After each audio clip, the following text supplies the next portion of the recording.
వాళ్ల మీద వెంకట్రామయ్య కంప్లైంట్ ఇచ్చాడన్న కోపంతో ఈ నీచమైన పని చేసుంటారు. సావిత్రి అయ్యో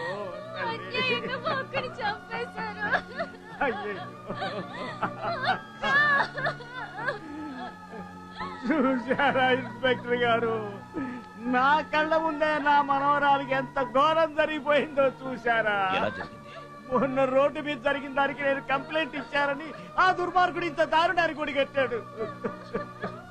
మీరొక్కరే ఉన్నారా? అవును ఇన్స్పెక్టర్, నా చిన్న మనవరాలు కాలేజీ నుంచి ఇప్పుడే వచ్చింది. మోహన్ సార్, పోస్ట్ మార్టం కోసం అంబులెన్స్ ఫోన్ చేయండి. అలాగే సార్. మీరు కంప్లైంట్ రాసివ్వండి. వాడెక్కడున్నా పట్టుకుని లోపలేస్తా.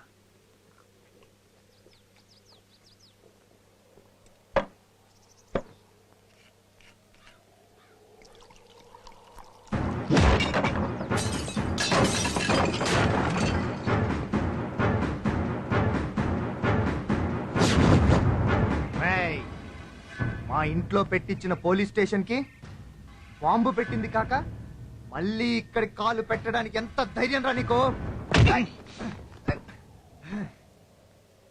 రేయ్, ఈ కాకి వాళ్ళ లాక్కెళ్ళి చెట్టు కట్టేసి కాళ్ళు చేతులు ఎరగొట్టిండ్రా.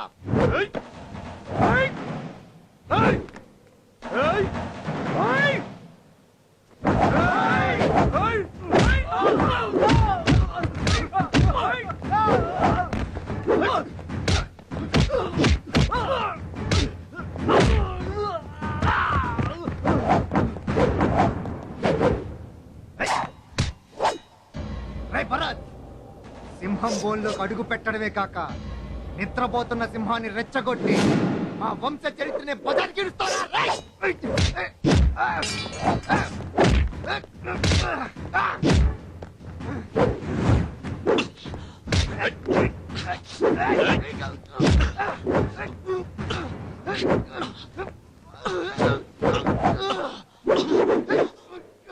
పాపం పుణ్యం ఏమీ తెలియని ఆ అమాయకురాలు వెంకట్రామయ్య మనవరాల్ని మానభంగం చేసి ప్రాణం తీయడమేనా మీ వంశ చరిత్ర?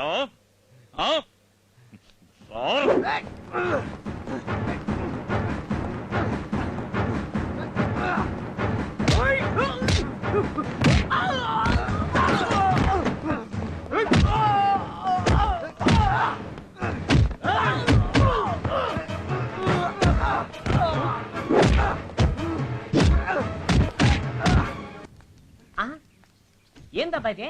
మా ఇంటి ముందు పోలీసు ఈ బాగిందే. చెప్పవయ్యా జూనియర్ అగ్ని. భరత్ గారు, మా ఎస్ఐ భరత్ గారు మీ అజయ్ బాబుని అరెస్ట్ అరెస్ట్ అరెస్ట్ చేయడానికి వచ్చారు. ఏంటి? ఈ ఇంటి వంశోద్ధారకున్నా? అలా అయితే ఆ ఎస్ఐ గడి పెండం పెట్టడం గ్యారంటీ. యో ఆగవయ్యా, ఇల్లీగల్ కొడుకు గుండ్రాయిలా ఇక్కడ ఉండగా లీగల్ కొడుకునే తన్నుకుంటూ తీసుకెళ్తావా? మా అప్పొస్తే నిన్ను కచామచా చేసి కలకత్తా పార్సిల్ చేస్తాడు తెలుసా? అయ్యయ్యో గోప బయటమే చంపేస్తాను.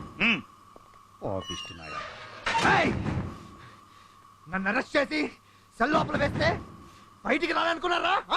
చూస్తాను సెల్ లోపలికి. ఇన్నాళ్ళు మేము వేసే ఎంగిలి మెతుకులు తినుకుంటూ మా కాళ్ళ దగ్గర తోకాడిస్తూ కూర్చునే కుక్కలు ఇప్పుడు మా మాట లెక్క చేయరా?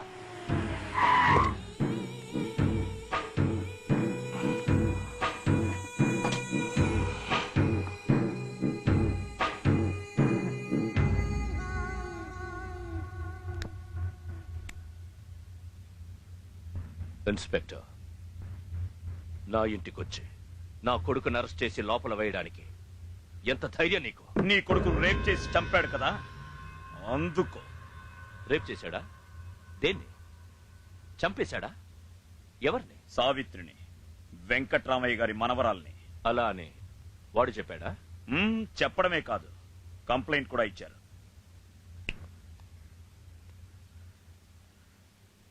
వెంకటరామయ్య గారు రండి, మీ కంప్లైంట్. నేను కంప్లైంట్ ఇవ్వలేదు సింహాద్రి గారు, వీరే నన్ను భయపెట్టి బలవంతంగా రాయించుకున్నారు. ఏమంటున్నారు? ఉన్నమాటే చెప్పానండి. ఇప్పుడేమంటావు? సెల్ ఓపెన్ చేయి.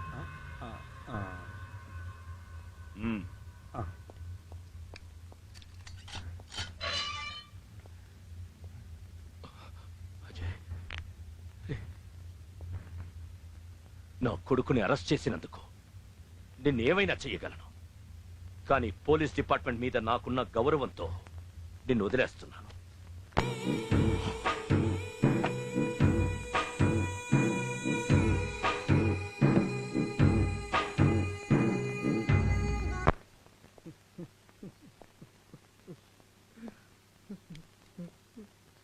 మీరు పెద్దవారు, పైగా స్వాతంత్ర సమరయోధులు. మీరే ఇలా చేస్తే నేను అలా చేసినందుకు మనసులో ఎంత కుమిలిపోతున్నానో మీకు తెలియదు బాబు.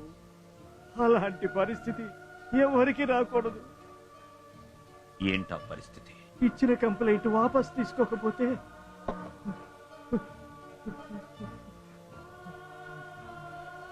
సావిత్రికి పట్టిన గతే ఈ సంజకు పడుతుందని బెదిరించారు బాబు. ఆ దుర్మార్గుల నుంచి ఏ ఆపద రాకుండా మీ అమ్మాయికి పోలీస్ ప్రొటెక్షన్ నేను ఏర్పాటు చేస్తాను. మరోసారి కంప్లైంట్ రాసివ్వండి. ఒకసారి అలాంటి వాడికి పనిష్మెంట్ ఇస్తే మళ్ళీ ఇంకెవరూ ఇలాంటి నీచమైన పనులు చేయరు. పనిష్మెంటా, ప్రొటెక్షనా? అంతా పోలీసు వాళ్ళ చేతుల్లోనే ఉంటుంది. ప్రతిరోజు మీరు ప్రొటెక్షన్ ఇస్తారని గ్యారంటీ ఏమిటి? ఒక రోజు, 2 రోజులు, లేదా ఒక వారం, ఒక నెల, అంతకంటే మీ వల్ల ఏమవుతుంది? పగబట్టిన వాడు కాటు వేసేంత వరకు నిద్రపోడు. సార్ ప్లీజ్, మీకు చేతులు ఎత్తి దండం పెడతాను. దయచేసి ఇక్కడి నుంచి వెళ్ళండి.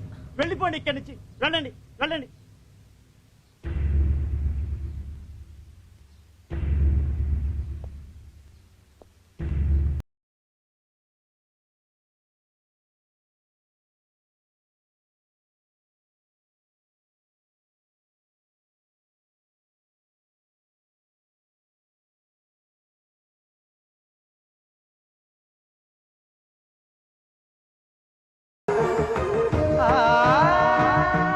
ఈ క్షణం నుండి సంచన భార్య. ఈవిడ బాధ్యత నాది. మీరు తొందరపడి నిర్ణయం తీసుకున్నారేమో, ఒకసారి ఆలోచించండి. ఆవేశంతో కాదు, ఆలోచించే నిర్ణయం తీసుకున్నాను. మీరు ఈ నిర్ణయం ఆలోచించి తీసుకున్నారు, ఆవేశంలో తీసుకున్నారో నేను అడగను. నాకు మా తాతయ్య ముఖ్యం, మీకేమో మీ డ్యూటీ ముఖ్యం.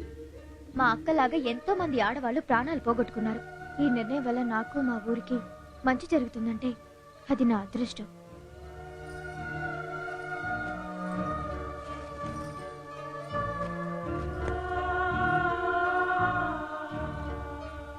Good night.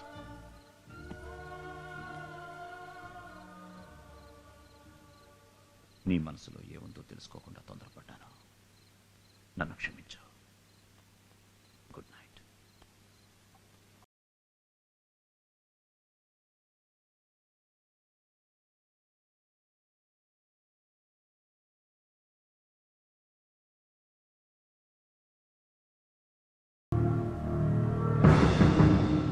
Defense lawyer, you can proceed your arguments.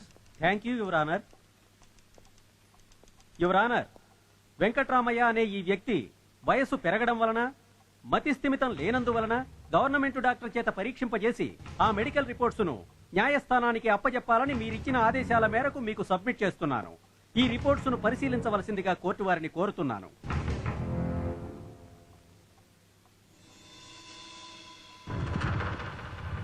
Venkataramayya అనే ఈ వ్యక్తి ఒకసారి కంప్లైంట్ ఇచ్చి మరలా తను అది ఇవ్వలేదని చెప్పి మరలా ఇవ్వటం చూస్తుంటే డాక్టర్ రిపోర్ట్స్ ప్రకారం ఇతనికి మతిస్థిమితం లేదని కోర్టు నమ్ముతూ ఇతని సాక్ష్యం చెల్లని కారణంగా ఈ కేసు కొట్టివేయడమైనది.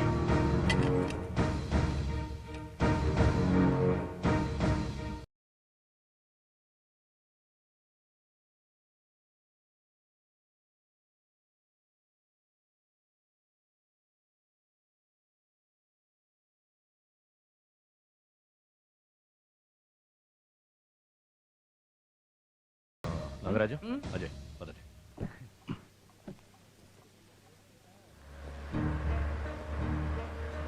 ఇన్స్పెక్టర్ గారు, ఈ దేశానికి స్వాతంత్రం తీసుకొచ్చిన సందర్భంలో ఈ జీవి ఎంతో సాయం చేసింది.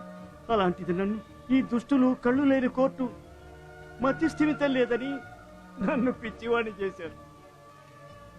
ఇంత జరిగిన తర్వాత ఏ ముఖం పెట్టుకొని తిరిగి వెళ్ళాలి? ఎలా జీవించాలి? బాధపడకండి. ఎప్పటికైనా నీతి నిజాయితీయే గెలుస్తుంది.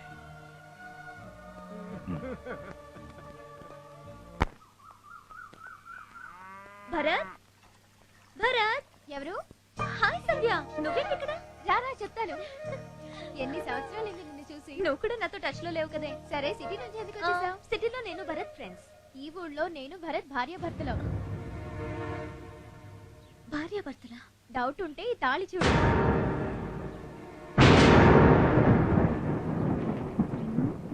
ఏమిటే పెళ్లికి పిలవలేదని కోపమా? పెళ్లి చేసుకోబోతానని నేను అస్సలు ఊహించలేదు. కొన్ని నిర్ణయాలు మనం తీసుకునే లోపు వాటంతట అవే జరిగిపోతాయి. ఆగవే, ఆయనకు ఫోన్ చేసి పిలుస్తాను.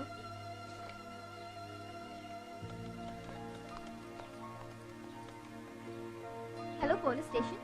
స్వప్న స్వప్న స్వప్న స్వప్న ఏమైంది? ఎవరు? మిమ్మల్ని కలవడానికి స్వప్న వచ్చేళ్ళింది. ఇదిగో. ఏ స్వప్న? అదేనండి, సిటీలో మీ ఫ్రెండ్ స్వప్న. సిటీలో స్వప్న ఇక్కడికి వచ్చిందా? ఎక్కడ? వాళ్ళ ఇంటికి వెళ్ళిపోయింది. వాళ్ళ ఇంటికా? ఎవరి గురించి మాట్లాడుతున్నావు? అయ్యో, పేరు స్వప్న, ఆ సింహాద్రి కూతురు, సిటీలో మీ ఫ్రెండ్. మీరు భోజనానికి రండి. సింహాద్రి కూతురా?